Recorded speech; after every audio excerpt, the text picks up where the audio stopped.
இன்னுமே வேணாமே உன்னை விட எனக்கு உள்ளது எல்லாமே உன்னிடத்தில் இருக்கு.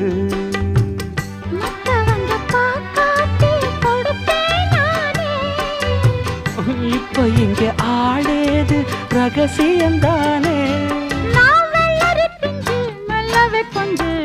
காத்திருக்கேன் கதவை திறந்து உள்ளுக்கு வாடி.